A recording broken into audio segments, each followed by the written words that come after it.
Dijeron que destruía a mi familia. Y durante 11 años, les dejé creerlo. Guardé silencio, llevando un secreto sobre el que nadie preguntó jamás hasta que una carta expuso la verdad. ¿Y quién realmente lo destruyó todo? Ella no enterró a su padre. Enterró a esta familia. La voz de mi madre resonó en el despacho del abogado como un vaso caído sobre madera. No lo suficientemente fuerte como para hacer añicos las ventanas, pero sí lo bastante aguda como para que todos en la sala dejaran de respirar por un segundo. Nadie se movió. Ni la abogada de pie en la cabecera de la mesa de conferencias. Ni mi hermano a su lado. Ni el pastor de la iglesia cerca de la estantería. Ni siquiera la recepcionista que acababa de entrar con una bandeja de café y de repente pareció arrepentirse. Me quedé donde estaba, sentada en el extremo más alejado de la larga mesa de roble, con las manos cruzadas en mi regazo, los ojos fijos en la veta de la madera frente a mí. La oficina estaba en el segundo piso de un viejo edificio de ladrillo en el centro de Puerto Gracia, Carolina del Norte. El tipo de edificio con ventanas altas, suelos que crujían y radiadores que siseaban como si tuvieran opiniones privadas sobre el clima. Afuera, el cielo de noviembre estaba bajo y gris. La gente en la calle principal pasaba con los abrigos abrochados hasta el cuello, llevando bolsas de la compra y cajas de la pastelería para el fin de semana de Acción de Gracias. Dentro, la habitación olía a papel viejo, café y lluvia atrapada en abrigos de lana. Mi madre seguía de pie. Isabel Reyes, espalda recta, abrigo azul marino, el pelo perfectamente recogido, incluso en el duelo. Me miró como me había mirado durante años, como si yo fuera la pieza de su vida para la que nunca había encontrado un lugar. Mi hermano Daniel se sentó a su lado, con la mandíbula apretada y la vista al frente. No la detuvo. Nunca lo hacía cuando la ira de ella apuntaba en una dirección que le beneficiaba. En la cabecera de la mesa, Leonor Vega, la abogada de mi padre, se quitó lentamente las gafas y las colocó sobre la carpeta abierta frente a ella. Luego miró a mi madre durante un largo momento y preguntó en voz muy baja: «Señora Reyes, antes de que diga una palabra más, ¿está segura de que todos en esta sala saben a lo que su hija renunció por esta familia?» La habitación cambió después de eso. Siempre se puede sentir cuando la verdad está a punto de entrar en una habitación. No entra de golpe. Espera en el umbral hasta que alguien es lo suficientemente tonto como para creer que está a salvo sin ella. Pero ese momento no comenzó en la oficina de Leonor Vega. Comenzó 3 semanas antes, un martes por la mañana, cuando regresé a un pueblo que había pasado 11 años tratando de no extrañar. Puerto Gracia se veía exactamente como la memoria lo había preservado. Eso fue lo primero que noté. Los pueblos pequeños son así. Envejecen sin admitirlo. El Palacio de Justicia todavía se alzaba al final de la calle principal con sus columnas blancas y escalones oscurecidos por el tiempo. La vieja barbería seguía al lado de la farmacia. El comedor de Rosa todavía tenía las mismas cabinas de vinilo rojo y el mismo letrero parpadeante en la ventana que zumbaba débilmente por la noche. Incluso la ferretería y suministros Reyes se veía igual desde la calle. El letrero había sido repintado. Los escaparates estaban más limpios. Había una corona fresca colgada en la puerta principal para las fiestas. Pero el edificio todavía tenía la misma forma que cuando era una niña, siguiendo a mi padre por los pasillos mientras él hablaba con los clientes sobre clavos para techos, imprimaciones para pintura y tintes para madera. Todavía era el tipo de lugar en el que la gente confiaba porque había estado allí más tiempo que la mayoría de las personas que compraban en él. Pasé de largo sin detenerme. No había vuelto para admirar nada. Mi padre, Mateo Reyes, llevaba muerto 4 días. La llamada vino de Leonor Vega, no de mi madre, no de Daniel. Eso me dijo más de lo que las palabras hubieran podido. Las familias no contratan abogados para transmitir un simple duelo. Contratan abogados cuando el duelo está enredado con propiedades, poder, secretos o viejos resentimientos. A veces, los 4. Yo estaba en Richmond cuando ella llamó. Estaba en mi escritorio en la trastienda de una empresa de suministros comerciales donde trabajaba gestionando compras y cuentas de proveedores. Era un trabajo decente. Tranquilo, predecible, el tipo de vida que la gente construye cuando ya no está interesada en dar explicaciones. Señorita Reyes, había dicho Leonor con esa voz firme y ensayada que tenía. Lamento informarle que su padre falleció el domingo por la noche. Miré por la ventana de la oficina a un muelle de carga mojado por la lluvia. ¿Cómo? Pregunté. Un derrame cerebral mientras dormía. Asentí, aunque ella no podía verme. Luego dijo la parte que me trajo de vuelta a Puerto Gracia. Su padre dejó un testamento con instrucciones específicas. Hay una disposición que debe leerse en persona, y fue muy claro en que usted debe estar presente. Casi me río. Mi padre no había sido claro conmigo sobre nada durante más de una década. Pero los hombres muertos a veces descubren la precisión demasiado tarde. No sé si es una buena idea, le dije. Puede que no, dijo Leonor. Pero es su instrucción. Así que alquilé una pequeña cabaña en las afueras del pueblo en lugar de quedarme con una familia que no me había llamado en 11 años. Empaqué una maleta para una noche que se convirtió en ropa para una semana y conduje hacia el sur a través de la lluvia y los árboles desnudos hasta que Puerto Gracia se alzó a mi alrededor como un capítulo que una vez había cerrado de golpe. El primer lugar al que fui a la mañana siguiente fue el comedor de Rosa. Quizás porque necesitaba café. Quizás porque una parte de mí quería ver cómo reacciona un pueblo cuando un fantasma regresa vistiendo un abrigo de invierno y botas prácticas, sin rastro de disculpa. La campana sobre la puerta tintineó cuando entré. 3 conversaciones se detuvieron en el mismo segundo. Rosa misma había fallecido hacía años, pero su hija todavía llevaba el lugar. Lina levantó la vista desde detrás del mostrador, con una cafetera en la mano, y parpadeó 2 veces antes de decir mi nombre. Clara Reyes. No era realmente una pregunta. Le di un pequeño asentimiento. Buenos días, Lina. Bueno, dijo en voz baja, recuperándose, no me lo puedo creer. El comedor conservaba todos los viejos detalles. La vitrina de pasteles junto a la caja registradora, el olor a grasa de tocino y tostadas quemadas, un calendario de una granja local cerca de la puerta de la cocina, hombres con gorras de béisbol bebiendo café como si fuera parte de su religión. Una pareja mayor en la cabina del fondo fingiendo no mirarme. Me senté en el mostrador. Lina sirvió café sin preguntar qué quería. Negro. Algunos lugares recuerdan tu pedido por más tiempo que tu carácter. ¿Te enteraste? Preguntó suavemente. Mi padre. Ella asintió. Sí. Dejó la cafetera y apoyó una mano en el mostrador. ¿Te quedas mucho tiempo? Aún no lo sé. Esa respuesta la satisfizo menos a ella que a mí. Al otro lado de la sala, capté un susurro de una cabina a otra. Esa es la hija de Mateo, la que se fue. Los pueblos pequeños rara vez bajan la voz lo suficiente. Bebí la mitad de mi café antes de que Lina hiciera la pregunta real. ¿Estás aquí para el funeral? Estoy aquí para la lectura del testamento. Su rostro cambió ligeramente.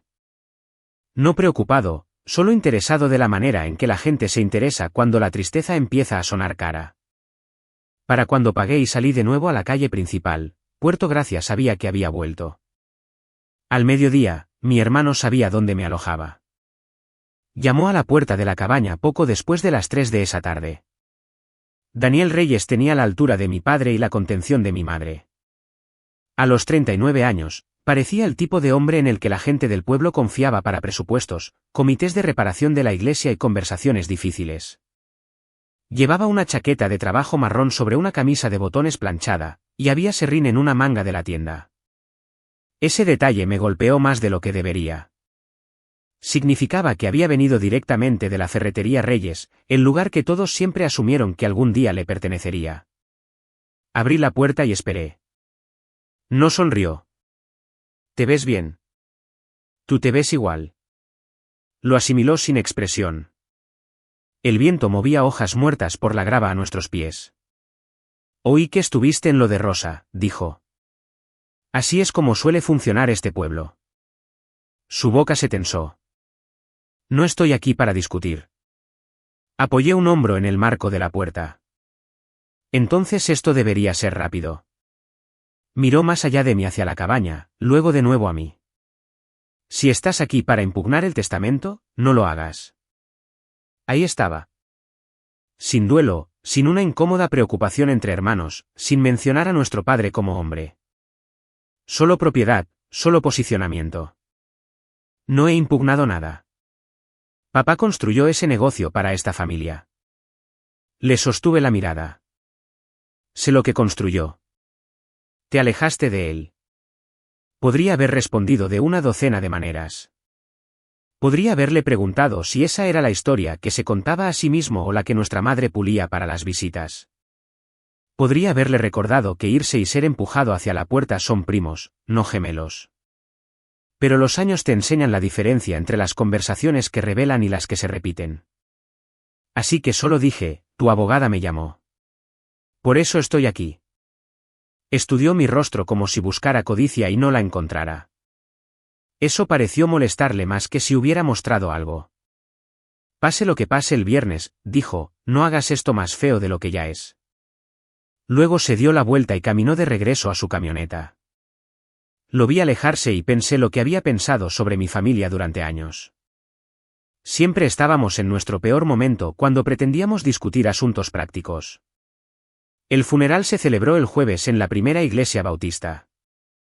Mi madre había arreglado todo exactamente como Puerto Gracia lo habría esperado. Lirios blancos, trajes azul marino, un ataúd pulido, música suave de órgano, un tablón de fotos en el salón social que mostraba a mi padre a lo largo de los años, abriendo la tienda con mi abuelo, dando la mano en eventos del Rotary, de pie junto a Daniel frente a un escaparate navideño. Sonriendo en un picnic de la iglesia con el brazo alrededor de los hombros de mi madre. No había fotos recientes mías porque no había fotos recientes mías en absoluto. La gente pareció sorprendida cuando entré en la iglesia. No porque no fuera bienvenida exactamente, un funeral hace que la gente se comporte, sino porque mi ausencia había durado lo suficiente como para convertirse en parte de la historia aceptada del pueblo. Mi regreso les obligó a recordar que toda historia simple tiene un lado perdido en alguna parte. Me senté en el último banco. Mi madre me vio y desvió la mirada. Daniel estaba cerca del frente, saludando a la gente como el hijo afligido de un folleto. Su esposa, Carolina, me dio un asentimiento incierto y luego bajó la vista. Se había casado con esta familia después de que me fui. No sabía si alguien le había contado la historia completa o si alguna vez hubo una historia completa que contar. El pastor habló amablemente de mi padre, un hombre trabajador, un hombre de negocios respetado, un esposo leal, un hombre devoto a su pueblo. Todo eso era cierto, al menos de la manera en que las cosas públicas son ciertas. No habló del arrepentimiento. Las iglesias rara vez lo hacen, a menos que alguien lo escriba en el servicio. Después, en el salón social, la gente se me acercó uno por uno con una simpatía cautelosa. Siento tu pérdida. Tu padre era un buen hombre. Ha pasado mucho tiempo, Clara. Algunos de ellos tenían buenas intenciones. Algunos simplemente estaban reuniendo nuevos detalles para volver a poner en circulación. Un hombre mayor que había trabajado en el mostrador de pintura en la ferretería Reyes durante 30 años me estrechó la mano y dijo, la tienda sigue en pie. Lo miré por un segundo. Lo sé. Asintió como si hubiera respondido a algo más grande que su frase y siguió adelante. Mi madre nunca se me acercó. Tampoco Daniel. La mañana siguiente era viernes. La lluvia golpeaba las ventanas de la oficina de Leonor Vega mientras la familia Reyes se reunía alrededor de una mesa lo suficientemente ancha como para mantener a todos educados. La oficina había pertenecido a otro abogado antes de que Leonor comprara el bufete. Todo en ella sugería continuidad. Estantes oscuros, licencias enmarcadas, viejos volúmenes legales que nadie abría pero que nadie quitaba. Un perchero junto a la puerta, una lámpara de latón en el aparador, el tipo de habitación donde la gente venía a firmar papeles que sobrevivían a sus temperamentos. Leonor se sentó en la cabecera de la mesa con varias carpetas apiladas ordenadamente ante ella. Junto a la pared estaba el reverendo Soto de la Primera Bautista, uno de los testigos que mi padre había solicitado. El señor Héctor Ponce, el gerente general de la tienda desde hacía mucho tiempo, tomó una silla cerca del final. El contable de mi padre se sentó cerca de él con un bloc de notas amarillo sobre una rodilla. Daniel y Carolina se sentaron a la derecha de mi madre. Yo me senté sola a la izquierda. Nadie ofreció café hasta que la recepcionista lo trajo. Nadie lo tocó. Leonor se aclaró la garganta. Gracias a todos por venir. El testamento de Mateo Reyes fue revisado hace 14 meses y nuevamente en parte hace 6 semanas. El señor Reyes solicitó que la versión final se leyera en su totalidad en presencia de los beneficiarios nombrados. Daniel se movió en su silla. Mi madre juntó las manos con tanta fuerza que los nudillos se pusieron pálidos. Leonor comenzó.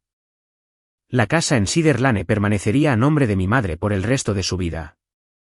Ciertas cuentas de ahorro y artículos personales se distribuirían de la manera esperada. Se habían reservado donaciones para la iglesia. Se mencionó un fondo universitario para el hijo de Daniel. Nada inusual todavía. Nada que hubiera requerido mi regreso. Luego Leonor pasó una página y dijo, con respecto a la ferretería y suministros Reyes, la propiedad se dividirá de la siguiente manera, 49% para Daniel Reyes, 51% para Clara Reyes. Daniel la miró fijamente. Los labios de mi madre se separaron, pero al principio no salieron palabras. El señor Ponce bajó la vista a la mesa como un hombre que acababa de oír crujir una viga dentro de un edificio familiar. Entonces la habitación cobró vida de repente. Eso no puede estar bien, dijo Daniel. El tono de Leonor se mantuvo tranquilo. Es correcto. No, dijo mi madre bruscamente. No, Mateo nunca haría eso. Leonor deslizó el documento hacia ella. Señora Reyes, esa es la instrucción firmada y notariada de su esposo. Daniel se apartó de la mesa. Tiene que haber algún error. No hay ningún error. Me miró, luego me miró de verdad, y por un breve segundo vi no ira, sino pánico. No porque pensara que había engañado a nuestro padre. Daniel sabía mejor que nadie cuán poco engaño se necesitaba en una familia donde la culpa se había dejado desatendida durante años. Mi madre se puso de pie. Ella no se merece ni un solo clavo de esa tienda, dijo. Nadie respondió. Luego vino la frase que partió la habitación. Ella no enterró a su padre. Enterró a esta familia. Y entonces Leonor Vega hizo la pregunta que lo cambió todo. Señora Reyes, antes de que diga una palabra más, ¿está segura de que todos en esta sala saben a lo que su hija renunció por esta familia? Mi madre frunció el ceño. ¿Qué se supone que significa eso? Leonor no me miró. Miró el pequeño sobresellado que descansaba junto al testamento.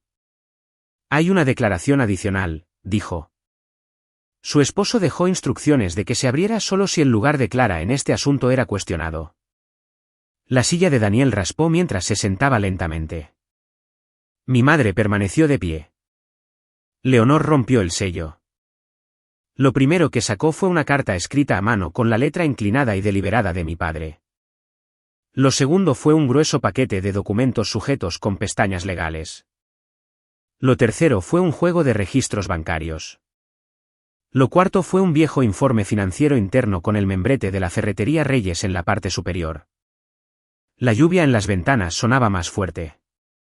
Leonor desdobló la carta. Mateo pidió que leyera esto en voz alta, dijo. Luego comenzó. Si se está leyendo esta carta, significa que mi familia ha vuelto a elegir el orgullo por encima de la memoria, y se le está pidiendo a Clara que cargue con la vieja culpa que le impusimos. Nadie se movió. Mi madre se sentó sin parecer darse cuenta de que lo había hecho. Leonor continuó, hace 11 años, la ferretería Reyes casi colapsa.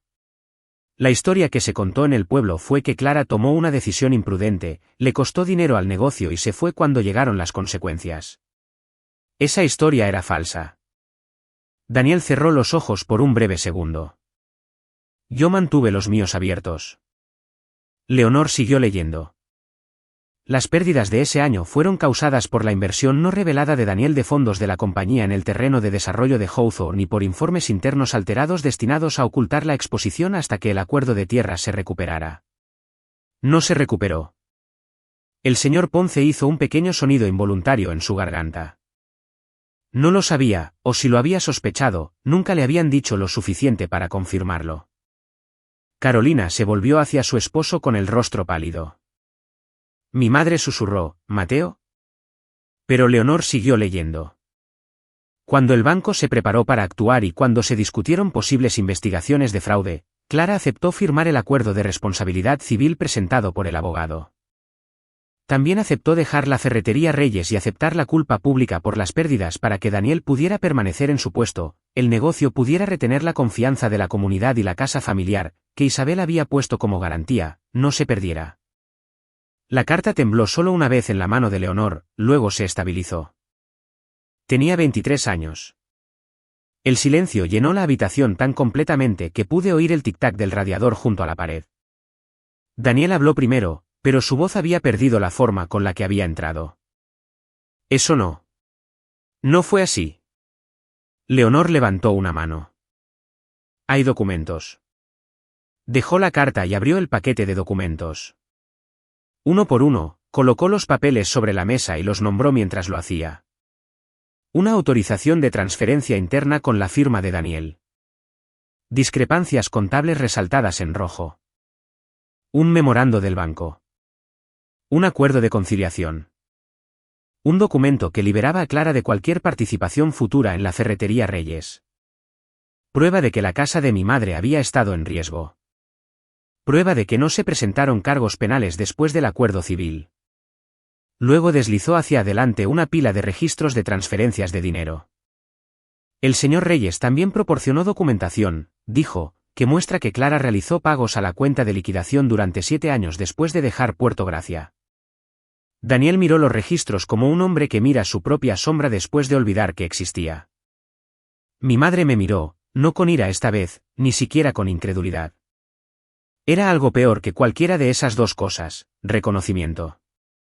Del tipo que llega demasiado tarde para salvar a nadie de lo que significa. No lo sabía, dijo Carolina débilmente. Nadie le respondió. Leonor volvió a tomar la carta. Clara salvó el nombre de esta familia, la tienda y el futuro de Daniel, y a cambio, dejamos que una mentira se asentara a su alrededor porque era más conveniente que la confesión. Me dije a mí mismo que el tiempo lo arreglaría. El tiempo no arregló nada. Solo hizo que los cobardes parecieran establecidos. Mi padre había escrito eso. El hombre que podía explicar la forma correcta de apilar madera para evitar que se deformara, que creía que las facturas debían pagarse antes de la cena y las disculpas antes de dormir, de alguna manera había logrado posponer una verdad durante 11 años. Y todavía se imaginaba a sí mismo como alguien ordenado. La voz de Leonor se suavizó ligeramente mientras leía la última parte. Le dejo la propiedad mayoritaria de la ferretería Reyes a Clara, no solo porque le debo más de lo que puedo devolver, sino porque es la única en esta familia que la protegió sin pedir ser vista haciéndolo. Si queda algo de decencia entre los que dejó atrás, que este sea el fin de la mentira. Cuando terminó, nadie habló. La lluvia seguía golpeando el cristal. Un coche pasó afuera por la calle principal, sus neumáticos silbando sobre el pavimento mojado. En algún lugar del piso de abajo, una puerta se abrió y se cerró. Dentro de esa oficina, mi familia se sentó con el sonido de la verdad asentándose en la madera, la tela y la piel. Daniel finalmente se inclinó hacia adelante, con los codos sobre la mesa. Ambas manos presionadas sobre su boca. Parecía mayor de lo que parecía una hora antes. Eso sucede más rápido de lo que la gente piensa. A veces solo se necesita un sobresellado. Los ojos de mi madre estaban fijos en los documentos extendidos ante ella. Tú lo aceptaste, dijo Daniel finalmente sin mirarme. Mi respuesta llegó antes de que tuviera tiempo de pulirla. Tenía 23 años. Él bajó las manos y me miró. Entonces le sostuve la mirada. Tú me dejaste, dije. Carolina se apartó de él y miró por la ventana. El señor Ponce, que había pasado la mitad de su vida ayudando a dirigir la ferretería Reyes, exhaló lentamente por la nariz. Dios mío. Nadie lo corrigió. Mi madre intentó hablar 2 veces antes de que salieran las palabras. Pensé. Dijo, con la voz delgada y extraña en su garganta, pensé que estábamos ganando tiempo. La miré, realmente miré a la mujer que me había enseñado a hacer un dobladillo a una falda, a poner la mesa para las fiestas, a sonreír a las señoras de la iglesia, incluso cuando eran entrometidas e imposibles. A la mujer que me había visto cargar con una historia que me estaba matando porque su hijo parecía más salvable que su hija. Le compraste un futuro, dije en voz baja. Vendiste el mío. Ella se estremeció como si la hubiera golpeado. La verdad es que no había planeado decir eso. No había planeado decir mucho de nada. Había pasado 11 años convirtiéndome en alguien que podía sobrevivir sin testigos. Pero algunas frases pesan en el cuerpo más tiempo que el perdón. Daniel se apartó de la mesa y se puso de pie. Papá podría haber manejado esto de otra manera. Los ojos de Leonor se alzaron sobre sus gafas. Podría. Daniel no respondió porque no podría haberlo hecho. No después de 11 años de silencio. No después de que un pueblo hubiera repetido una versión de los hechos hasta que se endureció en la memoria pública. No hay una forma ordenada de desenvolver una mentira que fue alimentada, vestida y enviada a la iglesia todos los domingos. Mi madre miró de nuevo los registros de transferencias. 7 años. Asentí una vez. Ella tragó saliva. ¿Por qué? La pregunta fue tan pequeña que apenas sonó como ella. Pensé en todas las respuestas posibles. Porque tu hipoteca estaba ligada a la tienda. Porque Daniel ya tenía un hijo para entonces. Porque papá llamó 2 veces el primer año y ni una sola vez dijo gracias, pero podía oír el miedo en su respiración. Porque algunas hijas son criadas para creer que salvar a la familia es lo mismo que pertenecer a ella. Pero al final, solo dije lo más verdadero, porque alguien tenía que pagar por lo que pasó. La habitación permaneció en silencio. Entonces Leonor hizo algo que no esperaba. Le dio la vuelta a la carta y dijo, hay una página más. Nadie tenía la fuerza para detenerla. Ella leyó, he pasado años siendo respetado por hombres que nunca supieron el precio de ese respeto. Clara pagó parte de él por mí. Si a Daniel le queda algo de honor, no pedirá más. Si a Isabel le queda algo de honestidad, no volverá a llamar egoísta a nuestra hija.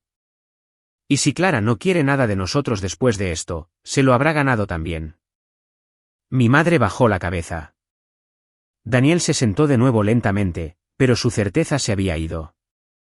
Cada movimiento que hacía parecía prestado. La reunión podría haber terminado ahí. Debería haberlo hecho.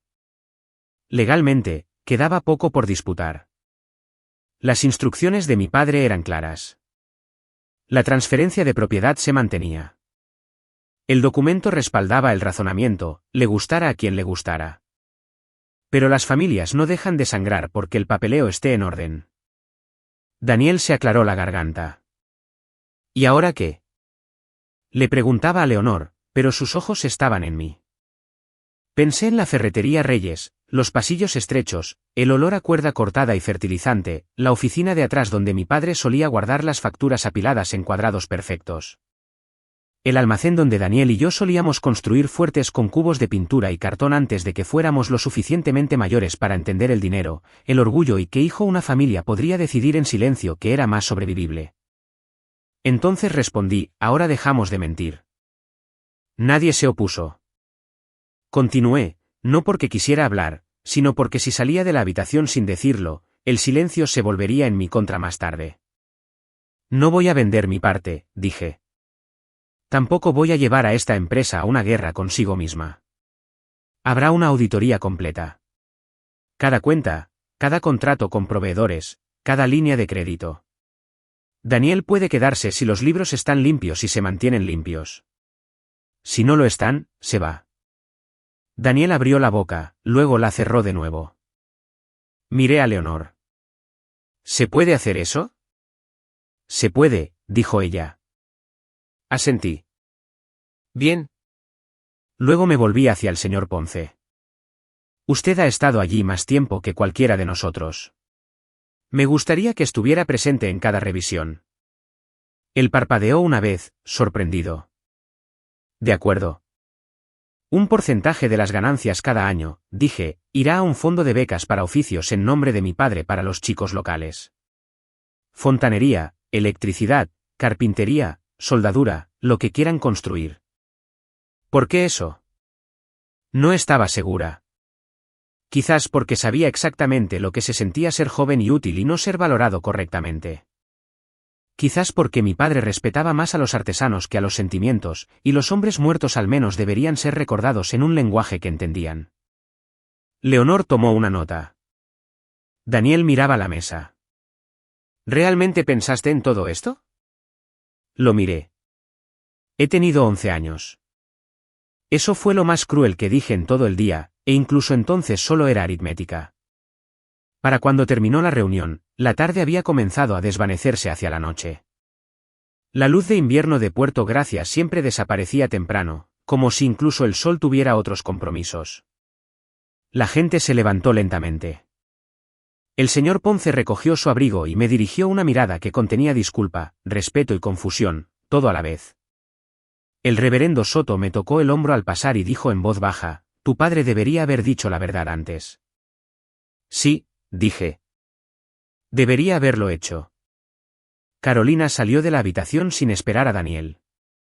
Oí sus pasos alejarse bruscamente por el pasillo. Leonor comenzó a apilar papeles con el cuidado de alguien que sabía que acababa de manejar un cable con corriente sin guantes. Eso nos dejó a los tres. Mi madre, mi hermano y yo. Sin pastor, sin la voz de la abogada, sin testigos a quienes impresionar, solo una familia y la forma de lo que había hecho. Mi madre habló primero. «Nunca te odié», dijo. Fue una frase tan débil para un daño tan grande que casi sonreí. «No», dije. «Simplemente te resultó más fácil perderme». Las lágrimas asomaron a sus ojos entonces, repentinas e inoportunas. Mi madre no era una mujer que llorara en público. Lo consideraba desorganizado. «Eso no es justo», murmuró Daniel. Me volví hacia él. ¿Justo? Parecía cansado ahora, reducido a algo más pequeño que el papel en el que había estado viviendo. «Cometí errores», dijo. «Sí». Estaba tratando de arreglarlos. «Sí». Su mandíbula se tensó. Papá eligió proteger la tienda. Le sostuve la mirada. Papá eligió protegerte a ti. Eso dio donde debía. Mi madre se cubrió la boca con una mano. Daniel se levantó y caminó hacia la ventana. Se quedó allí de espaldas a nosotros, viendo la lluvia deslizarse por el cristal y acumularse en el alféizar. Después de un rato, dijo: «¿Por qué nunca volviste a contárselo a la gente?» La respuesta vino de un lugar profundo y antiguo. Porque cada vez que esta familia necesitaba paz, salía de mí. Nadie dijo nada después de eso. Hay momentos en que el silencio deja de ser evasión y se convierte en testigo. Ese fue uno de ellos. Finalmente, mi madre recogió su bolso. «No sé cómo ser tu madre después de lo que permití», dijo en voz baja. Pensé en eso, en todos los años intermedios, en las navidades pasadas en apartamentos demasiado pequeños para árboles, en los cumpleaños que ignoré y las llamadas telefónicas que nunca llegaron. En hacer cola en los supermercados enviando dinero a una cuenta con el número de liquidación de la Ferretería Reyes memorizado como un himno que odiaba. «Entonces no empieces por ser mi madre», dije. «Empieza por decir la verdad». Ella asintió una vez. No era perdón. No era reconciliación. Era una puerta sin cerrojo, pero no abierta.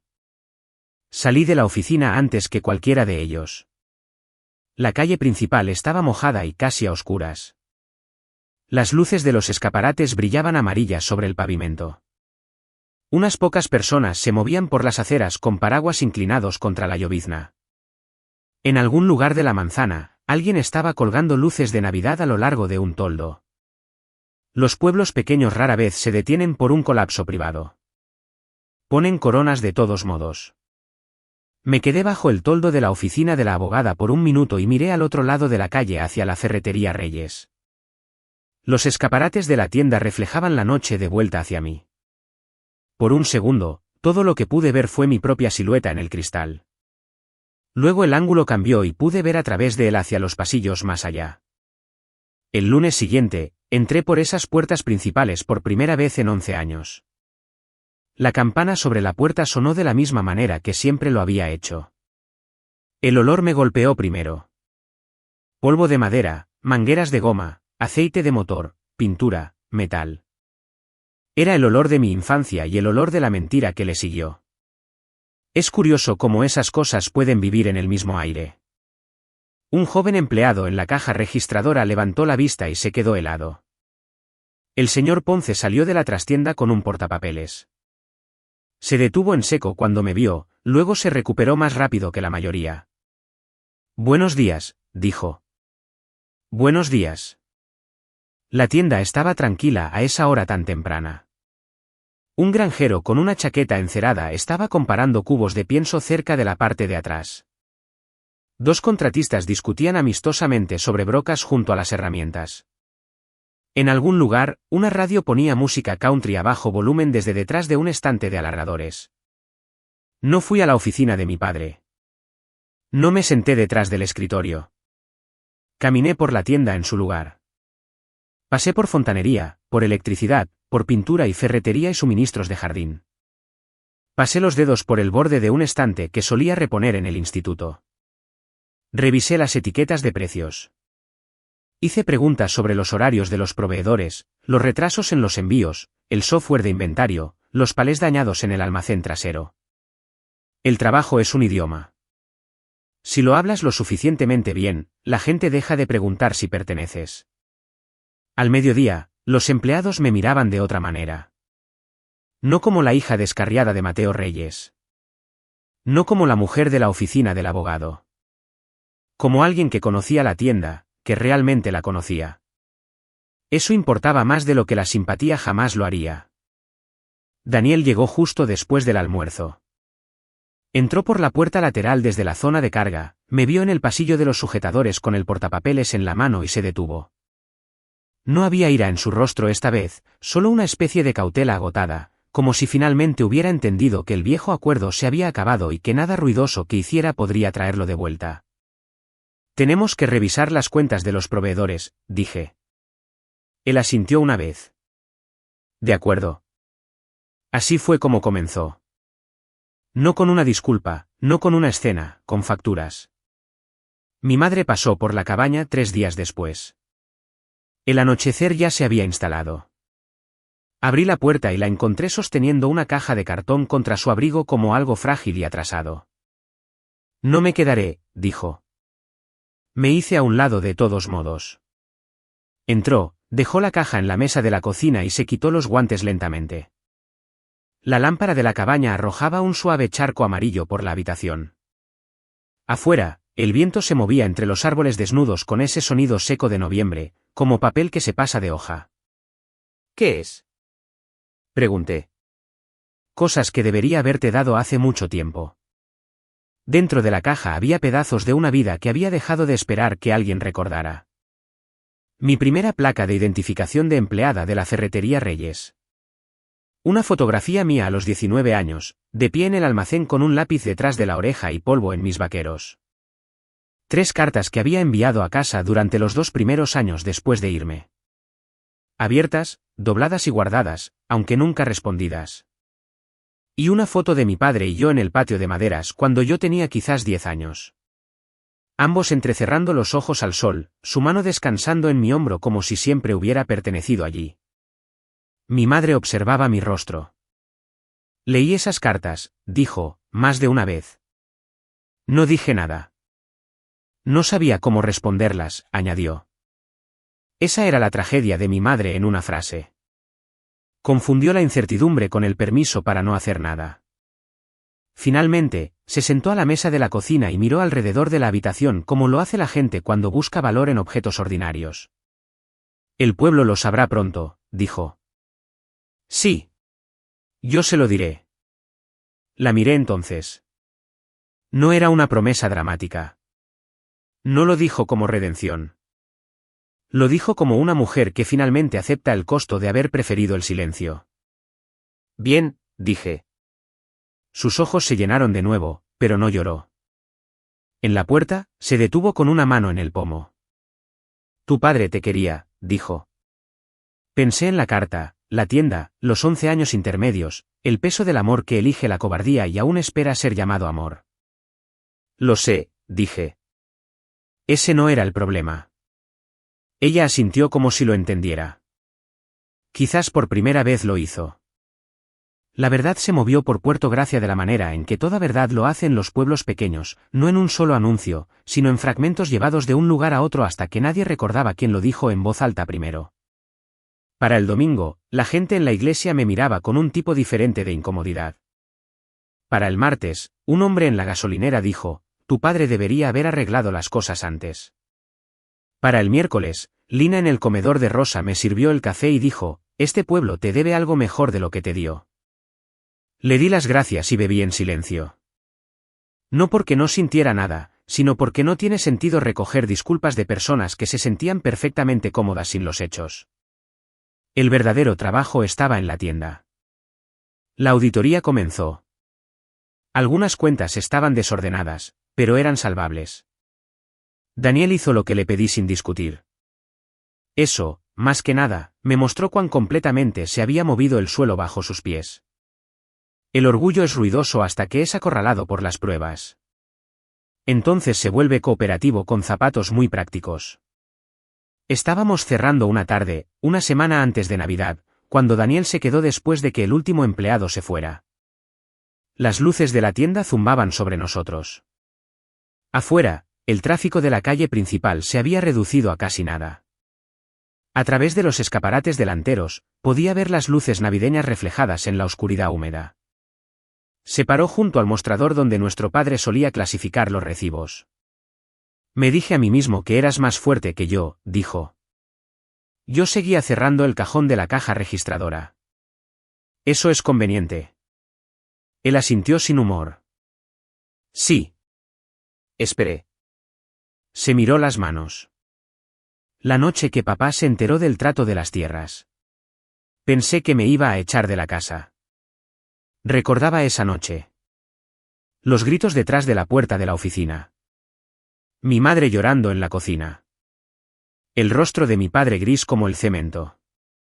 Daniel paseándose. Yo allí, a los 23 años, todavía lo suficientemente estúpida como para pensar que la honestidad importaría si se ofrecía rápidamente. Dijo que la tienda nunca sobreviviría si la gente se enteraba, continuó Daniel. Dijo que el banco nos exprimiría hasta secarnos.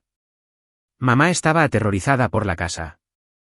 Entonces el abogado empezó a hablar y de alguna manera la conversación siguió avanzando hacia lo que se podía hacer, no lo que era correcto. Lo miré. Así es como las familias hacen cosas terribles, dije. Una frase práctica a la vez. Él cerró los ojos por un segundo. Lo siento. Las palabras fueron silenciosas. Reales, quizás. Ciertamente tardías. Me apoyé en el mostrador y estudié el rostro de mi hermano. Gran parte de la edad adulta consiste en darse cuenta de que las personas que te hicieron daño a menudo eran más pequeñas que el daño mismo. Lo sé, dije. Eso tampoco era perdón, pero era lo primero honesto que se le había dado espacio para decir. La Navidad llegó fría y despejada. En Nochebuena, mi madre me preguntó si iría a casa a cenar. La vieja casa en Cedar Lane estaba cálida y luminosa cuando llegué. La misma corona en la puerta, la misma vitrina en el comedor, la misma escalera con el tercer escalón suelto sobre el que había tenido la intención de advertir a alguien antes de recordar que ya no vivía allí. O quizás sí, de alguna manera legal complicada ahora. Las familias hacen que la propiedad sea confusa. Mi madre había cocinado demasiado, como de costumbre, jamón, batatas, judías verdes, panecillos, pastel de pacanas. Daniel y Carolina estaban allí con su hijo pequeño, que solo me conocía como la tía Clara por unas pocas fotos enmarcadas y una explicación reciente que los adultos probablemente habían manejado mal. La velada fue incómoda en todos los lugares esperados, pero nadie mintió. Eso era nuevo. A mitad de la cena, mi sobrino preguntó por qué no vivía en Puerto Gracia antes. La habitación se quedó en silencio. Los niños tienen un don para pisar directamente las tablas del suelo que los adultos están probando con un pie. Mi madre dejó su tenedor. Luego respondió antes que nadie. Porque esta familia contó la historia equivocada durante mucho tiempo, dijo, y deberíamos haberlo arreglado antes. Mi sobrino aceptó eso de la manera en que los niños aceptan la mayoría de las cosas, con menos ceremonia de la que requieren los adultos. Volvió a sus panecillos. Miré a mi madre y vi algo que no esperaba volver a ver. No autoridad, esfuerzo. Después de la cena, me quedé sola en el porche trasero unos minutos. El aire olía a pino y a humo de chimenea. Las luces de Navidad de las casas vecinas brillaban suavemente a través de los árboles. En algún lugar de la calle, un perro ladró una vez y se cayó. La puerta trasera se abrió detrás de mí. Mi madre salió y se ajustó el abrigo. Siempre te gustó el frío, dijo. Casi sonreí. No tanto. Ella asintió. Durante un rato, estuvimos sin hablar. Luego dijo, solía pensar que perderte sucedió de una vez, la noche que te fuiste. Pero no fue así, ¿verdad? No, sucedió antes de eso. Sí. Exhaló lentamente, mirando hacia el patio oscuro. No sé si alguna vez podremos ser lo que éramos. Respondí honestamente. No quiero lo que éramos. Eso pareció aliviarla, por extraño que parezca, porque la falsa esperanza puede ser más pesada que el duelo. Es mejor una cosa pequeña y verdadera que una grande e imposible. Ella me miró. ¿Qué quieres? Por un momento, no respondí. Pensé en la tienda y en la forma en que finalmente se sentía estable de nuevo. Pensé en los papeles del fondo de becas esperando en mi escritorio, algo construido a partir de lo que una vez estuvo roto. Pensé en Daniel, todavía en el lugar que casi había perdido, ahora aprendiendo a trabajar sin esconderse detrás del silencio. Pensé en el pueblo, ajustando lenta y a regañadientes su memoria. Y pensé en mi padre, ya fallecido, dejando atrás un último acto de honestidad que llegó demasiado tarde para arreglarlo todo, pero no demasiado tarde para importar. La verdad, dije. ¿Y tiempo? Ella asintió como si las palabras tuvieran sentido para ella de una manera que nunca antes lo habían tenido. Eso parece justo. Quizás lo era. Pero la justicia no siempre significa recuperar las cosas. Algunas pérdidas se quedan donde ocurrieron. Los años no regresan. Los nombres no se reparan de la noche a la mañana. Lo que se quitó no reaparece simplemente porque alguien finalmente admita que fue quitado. Quizás la justicia es algo más silencioso que eso. Quizás es solo esto, que lo que sucedió se nombra honestamente, y a nadie se le permite fingir lo contrario de nuevo. Para cuando llegó la primavera, la ferretería Reyes se había asentado en algo más estable. La auditoría había terminado. Las cuentas volvían a tener sentido. Se había anunciado el fondo de becas, llevando el nombre de mi padre de una manera que se sentía a la vez apropiada e inacabada. Daniel todavía dirigía el trabajo diario, pero no solo y no sin supervisión. Las decisiones se escribían. Las responsabilidades se compartían. Ahora había menos espacio para que las cosas desaparecieran en el silencio. Una tarde, el señor Ponce me dijo que el lugar se sentía diferente, más tranquilo. Le dije que eso era lo que sucedía cuando la verdad dejaba de ser algo que la gente tenía que sortear. El pueblo también cambió. No en un solo momento, no con disculpas o anuncios. Así no funcionan lugares como Puerto Gracia. Cambió en formas más pequeñas. La gente dejó de bajar la voz cuando entraba. Decían mi nombre sin dudar. Me miraban más tiempo, como si intentaran reemplazar una vieja historia con una nueva que todavía estaban aprendiendo a contar. Eso fue lo más parecido a una disculpa que esperaba. Un sábado por la mañana, me senté en el mostrador del comedor de Rosa, con una taza de café negro enfriándose lentamente entre mis manos. La luz del sol entraba por la ventana delantera en suaves líneas pálidas, extendiéndose por el mostrador y el suelo. Lina me rellenó la taza y preguntó, ¿te quedas en Puerto Gracia? Miré hacia la calle principal, a la ferretería al otro lado de la calle, el letrero captando la luz lo suficiente como para destacar contra el ladrillo, a la gente moviéndose en sus rutinas, llevando café, abriendo puertas. Viviendo dentro de un pueblo que una vez había decidido quién era yo sin preguntarme nunca. Ahora, pieza por pieza, ese mismo pueblo estaba aprendiendo algo diferente, que nunca había sido lo que pensaban, que había sobrevivido a pesar de todo. Por un tiempo, dije. Lina sonrió un poco. ¿Eso es algo? Sí, lo era. Porque la venganza no siempre es ruidosa. No siempre es romper algo o alejarse de ello. A veces es más silenciosa. A veces es quedarse exactamente donde una vez fuiste malinterpretado el tiempo suficiente para que la verdad no tenga donde esconderse. A veces es recuperar lo que nunca debió perderse. No con ira, sino con una firmeza que no necesita demostrarse. Y a veces se ve así. Una hija vuelve a casa. Una mentira pierde su lugar. Y una familia que una vez encontró la paz a costa de ella tiene que aprender por fin cuán cara fue realmente esa paz.